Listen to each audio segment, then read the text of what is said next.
Welcome to the Q1 Buck Poll. I'm Tim Hart with Mike Big Buck Hoffner, and we have been partying with hunters from around the state. I'll tell you what, it's been a great time. We've seen them from all ages. It was a total family event.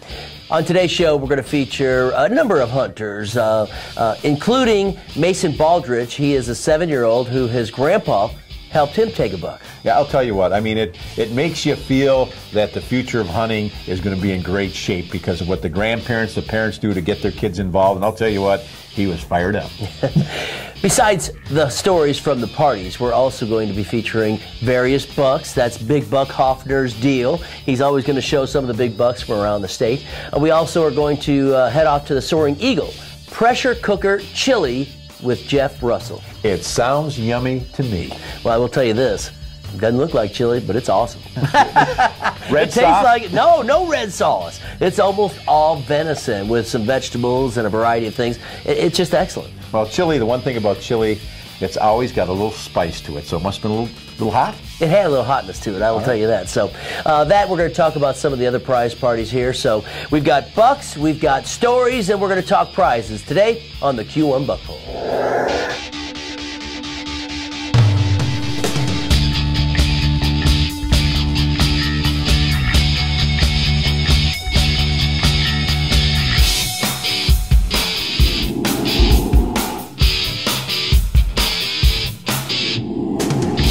The Q1 Buck Poll is sponsored by these participating businesses who support the great outdoors in Michigan.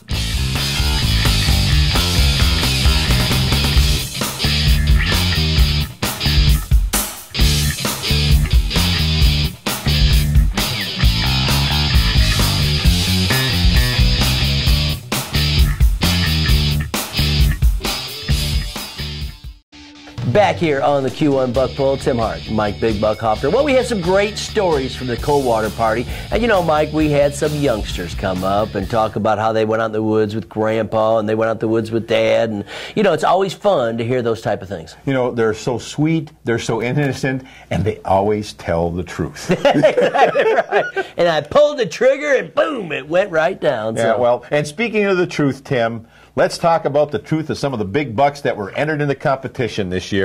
Let's start out with Chris McNamara from Clio with an 8-pointer. His score, 47 3/4. Don Gamble from Midland brings in a 9-pointer. His score was 44 3/4. Dan Neville from Parma, Michigan with an 8-pointer. The score, 44 1/4. And Timothy Bonner from Jackson, 10-pointer. The score of 44. Our parties are going on throughout the state. Just go to the website q1buckpoll.com, click on the prize parties, and you can see where your regional prize party will be. We have some great prizes we're giving away. We got some great raffles. You know, one of the prizes is from CVA, a Wolf rifle package that includes a case. And you know, Mike, sponsors have been very generous again this year. Yeah, always generous. You know, the thing that was so much fun about the party, Tim, is when we got down to the final 3 and gave away our biggest prizes, because it's Coldwater and we happen to know all the hunters. They're hitting me in the side of the ribs as you're doing the announcing. Which one should I take, Mike? What should I do? They're all good prizes. Exactly right. Here's some stories from our party that happened in Coldwater at the Eagles Hall. Tell me about your hunt. Well, I aimed and my grandpa, he like holded it right here, and I aimed and fired. Okay, so Grandpa helped you out. Have you been hunting with Grandpa before? Yeah. Do you like going hunting? Yeah. Is Grandpa a good helper? Yeah. But he don't move too quick. He didn't bring that deer up here for you, did he? Nope. All right. Well, what did you think when you saw that big old deer coming out? You don't know? Didn't you get a little buck fever or anything like that? Yeah. Yeah? What'd that feel like? Well, I was shaking. All right. And then after you shot, so did Grandpa tell you go ahead and pull the trigger down? When I looked up, I shot it. Very good, very good. And so then, how far did the deer go? Did it go a long way, or did it drop right there? A little bit far, and then it dropped. Well, what did you think when you first got up there and you saw that dead deer? Well, it was kind of big. Did they make you gut it, or did they gut it for you? Well, I helped. You helped? All right, what do you like most about being in the outdoors? It's really fun. What's the most fun about it? Well, you can like ride a four-wheeler. Is that the ride out and the ride back? You like that the most? Yeah. Do they ever let you drive? No. Why not? I don't know. You don't have a license? No. Okay, well, you'll grow up someday. Well, that is an awesome buck, your first buck, and I tell you what, that is a fabulous story. Let's give Grandpa and Mason a round of applause here. We'll have more stories from our party in Coldwater coming up. Stay with us. When we come back, we're off to the Soaring Eagle, and we've got some pressure cooker chili with Chef Jeff Russell.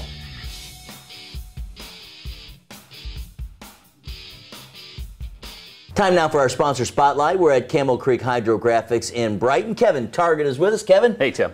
Hey, we're talking about dipped skulls and all kinds of materials to be dipped here at Camel Creek Hydrographics. Tell me about the process of dipping a skull. Sure. What we do, Tim, is either a customer will bring us a skull that's already been cleaned and ready to go, or they can bring us one that we'll beetle clean it for them. So you can bring us a whole head, frozen or fresh. We'll take it and we'll skin it out. We'll put it through the beetling process. The beetles will go through, they eat all the flesh, cartilage, anything you can think of that's in there. They take care of everything for us. Once they're done with it, we put it through a sanitizing process. So we kill any bacteria, any foul odors, anything like that is eliminated. Then we paint it, put it through their dipping process, let them dry out for a day or two, then we clear coat them. Yeah. And if we take a look, there's all different types of patterns to take a look at. You know, here we've got kind of an orangish pattern. We've got the white looking pattern here. So you've got all different types of colors to choose from. Oh, sure. We've got about probably about 20 patterns total. We've probably got a key 6 patterns that are probably our most popular that people like, but we can put it on anything. We've got other patterns besides those also, but like the gun stocks here, we can do the gun stocks, archery equipment, we can put it on just about anything. We can't do a complete firearm at this time due to a change in the law, but we just moved to a new location with proper zoning, so we're applying for our federal firearms license right now so we can hopefully start doing complete firearms again shortly. All right, so if you need a bow dipped, you need a skull dipped, you need a mailbox dipped, whatever the case is, Sure. you guys can take care of them. And they can see a lot of your work online too, right? Sure. You can check out our website, or you can check us out on our Facebook page. We've got a little bit more current stuff on there until we redo the website. And on the website also, we'll have all the new patterns on there, hopefully by the first of the year. We've got a new distributor we're working with, so a lot of the patterns you see here are some of them from the new distributor. So. All right, check them out. Camel Creek Hydrographics in Brighton. Our sponsor spotlight today. Kevin, thanks for being with us. Thanks, Tim. All right, I'm Tim Hart, and you're watching the Q1 Buck Poll.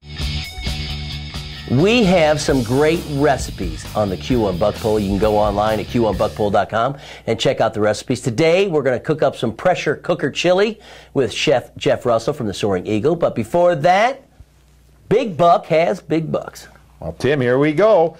Ray Chandler from Oscoda with a 10-pointer, the score 43 1/4. Stephanie Johnston from Battle Creek brings in an 8-pointer, the score of 43. And Crystal Hunty from Troy, Michigan, bringing in a 9-pointer, the score is 42 1/2. Okay, off to the Soaring Eagle now, and let's cook up some chili. We're at the Soaring Eagle with Chef Jeff Russell, and I think we're going to make one of the all-time favorite recipes for everybody, venison chili. We've got all the different ingredients. What are we going to use here today? All right, well, obviously we have venison. Okay. We've got diced tomatoes, onions, green peppers. We have some garlic, a little bit of oil, a little bit of salt, chipotle chilies. And we have cumin, chili powder, cinnamon, tortilla chips. You got all that? All right, well, we relayed it all out here. Okay, how are we going to start then?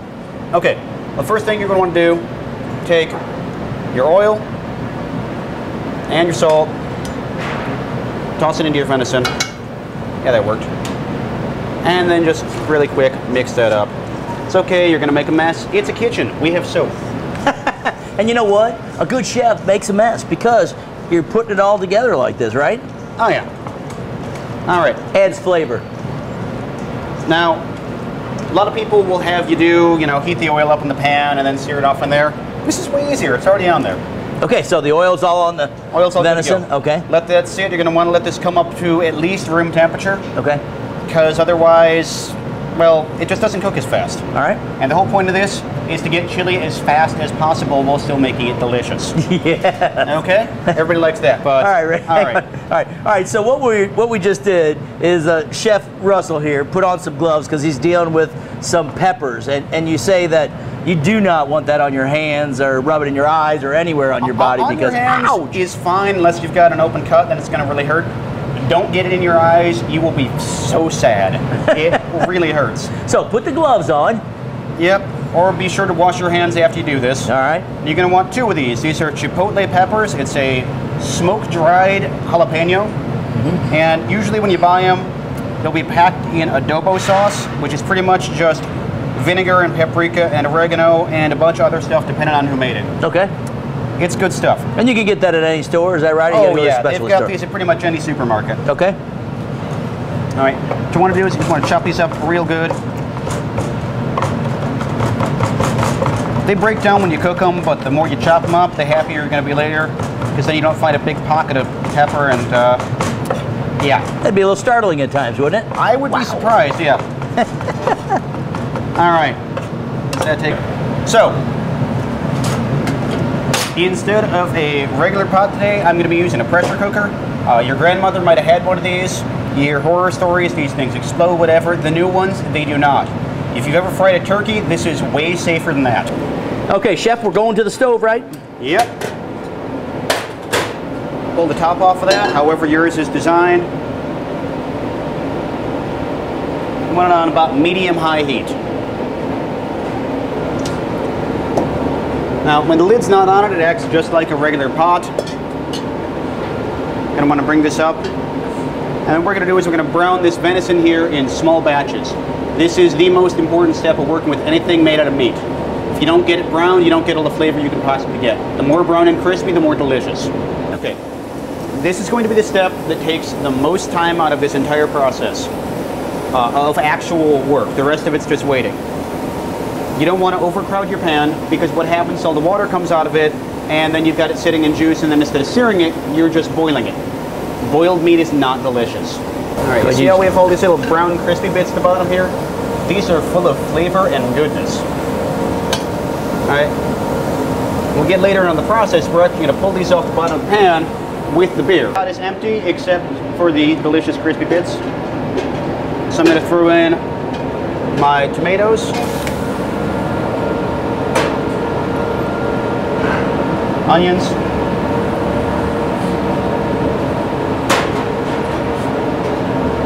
peppers,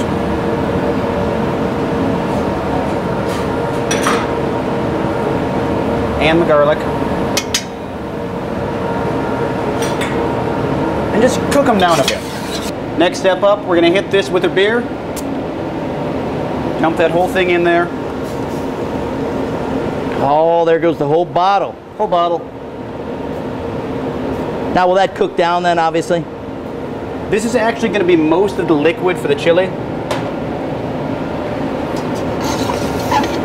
What you're going to want to do is check at the bottom of the pan there. You see how they're still a little bit stuck? Now, as you put the liquid in there, what it actually is going to do is going to pull the brown crunchy bits off the bottom. If you're French, you'd call it fond. I am not French. So, what you want to do is you want to get all that, because that's got a lot of beef flavor to it. You're going to want to put your chipotle peppers you cut up earlier. Just grab those, slap them in your pot.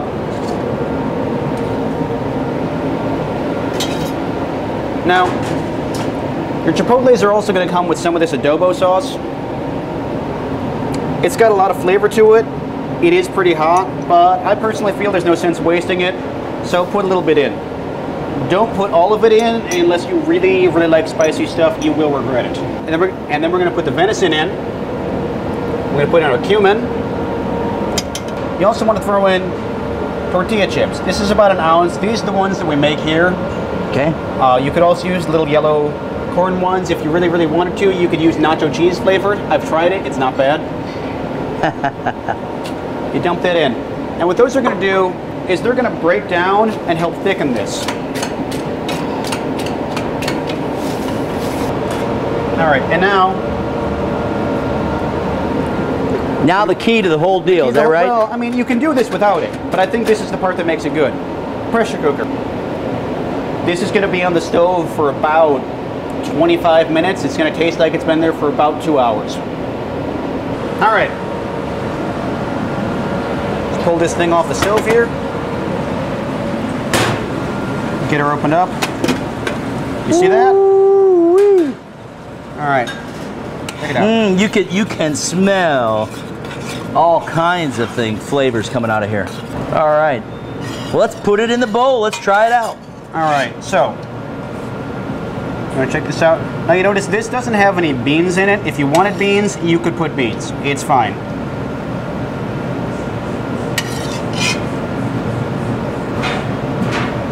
Okay, now it's time for the taste test.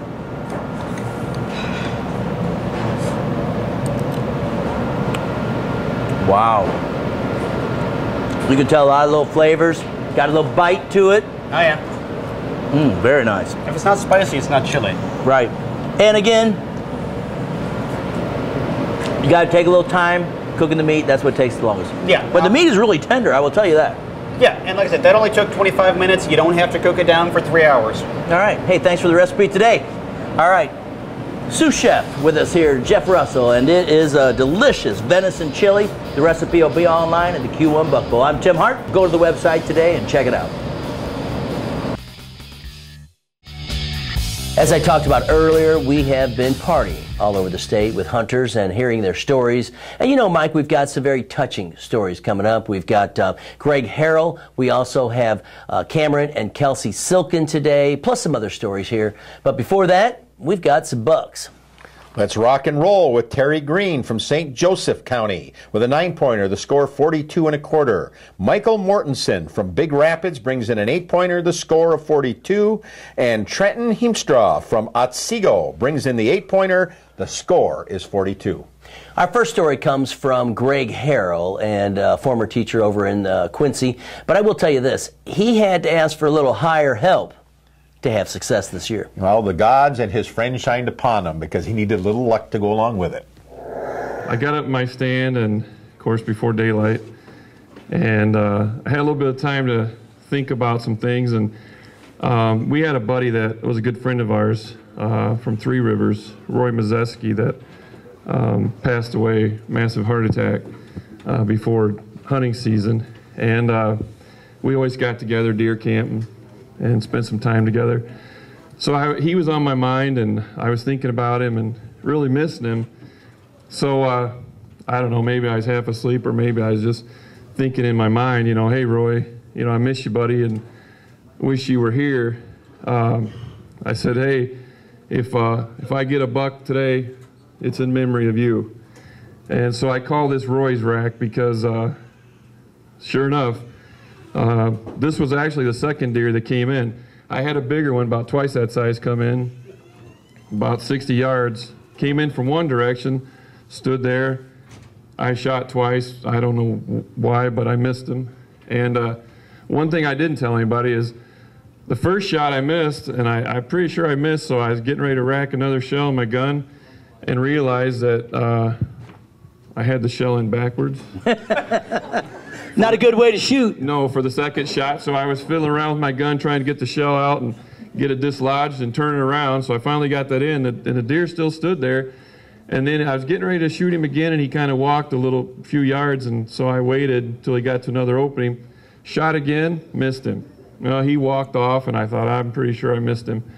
My father-in-law. Did you talk to Roy? Did you say, hey, can you help me out here shoot? Well, I heard Roy laughing at me. I could hear him say, you big dummy, I brought you one in, why didn't you kill him? So I could hear him laughing, you know, at me. And so about maybe, I don't know, half hour later, this one walked in, came from a different direction, but stood in the same spot. So he gave me another shot at one. And I shot, and he dropped pretty much right there. I went out opening day, and I was probably out there like an hour, maybe. And I seen him come in, and he was behind some brush, so waiting for him to get in the opening, and then pulled the trigger. It's kind of a simple little hunt, huh? Yeah, pretty much. Who was with you, just yourself? Yeah. All right, where was your brother at? Hunting at my grandpa's. All right, who got a deer first? I got mine, and then he got his a little bit after me. So you got yours first? Yeah. Too bad, man. Too bad, that's right. Now, is this your biggest buck? Yeah. All right. Is it your only buck? No. No. So how many bucks have you got so far? I think 2. I don't really know, actually. She thinks 2. It's been so many. Anyway, congratulations, Kelsey. I went out in my stand. I seen a doe and a button buck before him. And about 9:30, I seen him. He came in, and I seen the side this full side right here, and I was like, well, he should be a decent buck. He had a long time. So I seen him, and I watched him for a little while, and he went off to the side, laid down about 80 yards away. And I sat there and I watched him, and then 12 o'clock came around and had to use the restroom, so wasn't sure what to do, and I really wanted to get down, and I wanted to get a shot at him, so I ended up getting down, went to the bathroom, and then started... Washed your hands? Yeah, sure. Did you walk a long way? Well, I started working my way to him, and I just stopped every once in a while and made sure he was still there, and he was still bedded down there. And when I got up, I got about 15 yards away, and I pulled up my binoculars, and I looked, and his head was just laying on the ground. I was like, well, maybe he's dead. And I grunted, got my bow ready. I grunted, and he kind of lifted up his head, grunted a little bit louder, and he kind of lifted a little higher, and he was laying down, kind of facing away from me. So I shot, and he jumped up and took off running. I sat there and I watched him. I wasn't sure if I hit him at first because it sounded like I hit a log. So I was sitting there watching him, and 60 yards away, I was like, well, I guess I might as well shoot him again. Pulled back, and I tucked one right behind his shoulder, and he ran about 15 yards after that and piled up. Great stories, great times, and we look forward to meeting more hunters throughout the state. Again, go online, q1buckpull.com, and you can check out where the next parties are and where they're at in your region. And of course, make sure you put on your calendar March 2nd at the Soaring Eagle Casino. We're giving away all kinds of prizes, a lot of random prizes. So we'll have some CVA muzzleloaders we're giving away, dart and crossbows. The final prize that we'll give away that night is the ATV from Custom Connection Motorsports, and every hunter that is registered in the contest has a chance to win. Well, I want to thank all those merchants for donating the prizes. Again, great prizes. Everywhere we go, when the night is done, people come up and they thank us for the things that we've given to them, but that doesn't happen without sponsor support, so we thank you, sponsors. That's going to do it for us today. Make sure you check out all the bucks at q1buckpull.com. For Mike Big Buck Hoffner, I'm Tim Hart. Whenever you're out in the woods, be safe. I like that. Did you just make this up? Oh, yeah, all my own. Write your own material? Yeah, all my own, with limited sleep.